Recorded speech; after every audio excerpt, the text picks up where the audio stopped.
Assalamualaikum warahmatullahi wabarakatuh. Halo anak-anak ustazah semuanya, apa kabarnya? Kembali lagi bersama Ustazah Sandra dalam pembelajaran matematika kelas 4. Pada kesempatan kali ini kita akan belajar tentang segi banyak. Apa itu segi banyak? Segi banyak adalah bangun datar tertutup yang dibatasi ruas garis dan memiliki banyak sisi sama dengan banyak sudut. Pada pertemuan sebelumnya kita sudah belajar apa itu segi banyak dan contoh-contoh segi banyak. Nah, di sini ada contoh-contoh segi banyak, yaitu ada persegi panjang, persegi, segitiga, jajar genjang, trapesium, belah ketupat, layang-layang. Nah, sekarang kita akan mempelajari persegi panjang. Apa itu persegi panjang? Persegi panjang ini coba antum perhatikan, ada sebuah persegi panjang dengan ukuran panjang 8 cm dan lebar 4 cm. Sisi yang terpanjang yaitu 8 cm kan ada dua tuh. Dan yang lebarnya juga ada dua, 4 cm, 4 cm. Berarti ada dua pasang sisi yang sama panjang. Yaitu sisi yang pertama yang 8, sisi yang yaitu panjangnya. Terus sisi yang kedua yaitu 4 cm, berarti ada dua pasang sisi yang sama panjang. Dan setiap sudutnya besarnya 90 derajat, semua sudutnya sama kan besarnya. Jadi dapat dituliskan, sifat persegi panjang adalah memiliki dua pasang sisi yang sama panjang dan memiliki 4 sudut yang sama besar yaitu 90 derajat. Di sini ada beberapa contoh gambar persegi panjang. Nah, coba untuk perhatikan gambar persegi panjang yang berwarna kuning ini. Pada sisi AB ada ruas garis 2 buah kan? Dan sisi CD juga ada 2 ruas garis. Nah, itu menunjukkan bahwa sisi AB sama panjang dengan CD. Lalu sisi AD itu sama panjang dengan BC, karena tuliskan garisnya cuma ada satu, berarti dia sama panjang dengan sisi yang dibuat garisnya ada satu.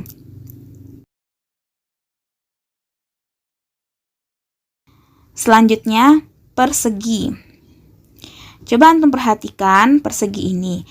Setiap sisinya panjangnya 4 cm. Semuanya sama panjang kan? Berbeda dengan persegi panjang. Kalau persegi panjang ada dua pasang yang sama, sedangkan persegi dia semua sisinya sama panjang. Dan sudutnya semuanya sama besar. Sudutnya sama besar yaitu 90 derajat. Jadi sifat persegi yaitu memiliki 4 sisi yang sama panjang dan memiliki 4 sudut yang sama besar yaitu 90 derajat.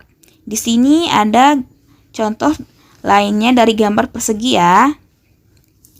Nah, di sana ada persegi yang berwarna pink.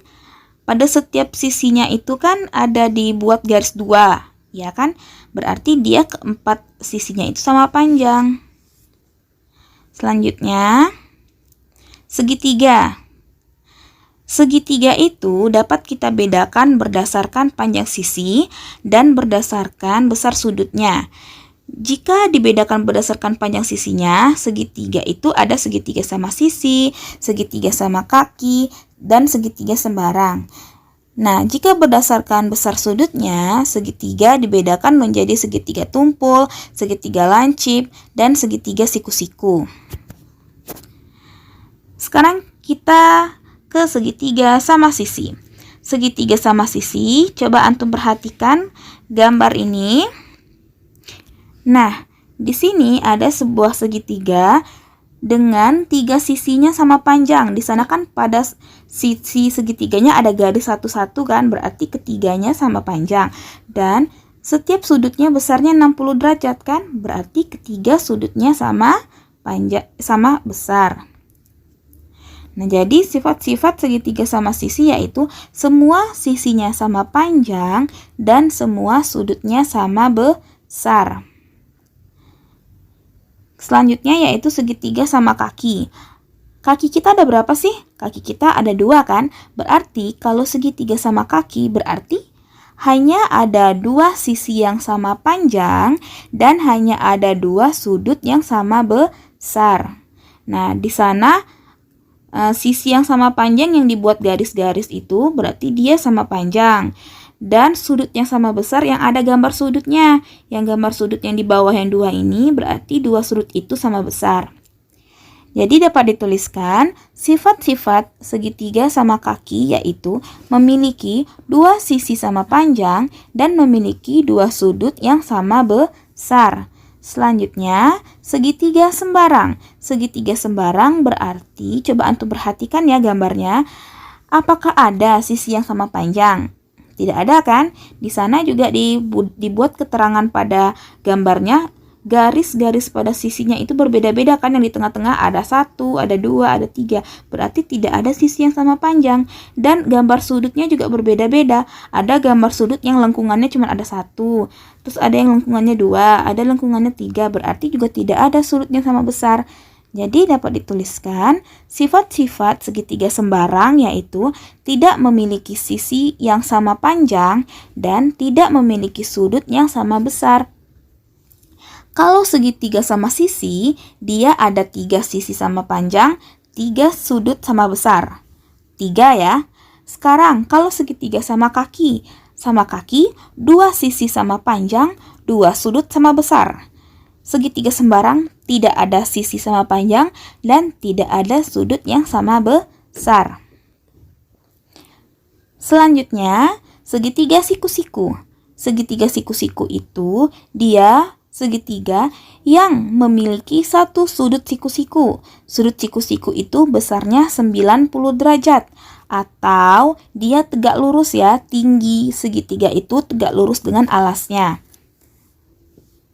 Nah, dapat dituliskan bahwa sifat segitiga siku-siku yaitu memiliki satu sudut siku-siku, yaitu 90 derajat besarnya. Selanjutnya, segitiga tumpul. Coba perhatikan gambarnya. Segitiga tumpul ini dia memiliki satu sudut yang ukurannya lebih dari 90 derajat. Misalnya, segitiga itu memiliki satu sudut yang besarnya 100 derajat. 100 derajat itu lebih kan dari 90 derajat, berarti dia termasuk segitiga tumpul. Jadi dapat dituliskan sifat segitiga tumpul yaitu memiliki satu sudut tumpul atau ukurannya lebih dari 90 derajat. Segitiga lancip. Ingat kalau pensil, kalau lancip itu seperti tajam kayak gitu kan. Nah, tetapi tiga-tiganya harus lancip. Dia itu ukurannya harus kurang dari 90 derajat. Kalau lancip kurang dari 90 derajat, kalau sudut tumpul lebih dari 90 derajat ya. Nah, kalau segitiga lancip, tiga-tiganya harus kurang dari 90 derajat. Misalnya, sudut yang pertama besarnya 50 derajat. Sudut yang kedua besarnya juga 50 derajat. Sedangkan sudut yang ketiga besarnya 80 derajat. Ketiga sudut tersebut kurang dari 90 kan? Berarti dia termasuk segitiga lancip. Nah, sifat-sifat segitiga lancip yaitu semua sudutnya kurang dari 90 derajat. Nah, cukup sekian yang dapat Ustazah sampaikan. Lebih dan kurang Ustazah mohon maaf. Jika ada pertanyaan boleh ditanyakan ya. Wassalamualaikum warahmatullahi wabarakatuh. Sampai jumpa di pertemuan berikutnya.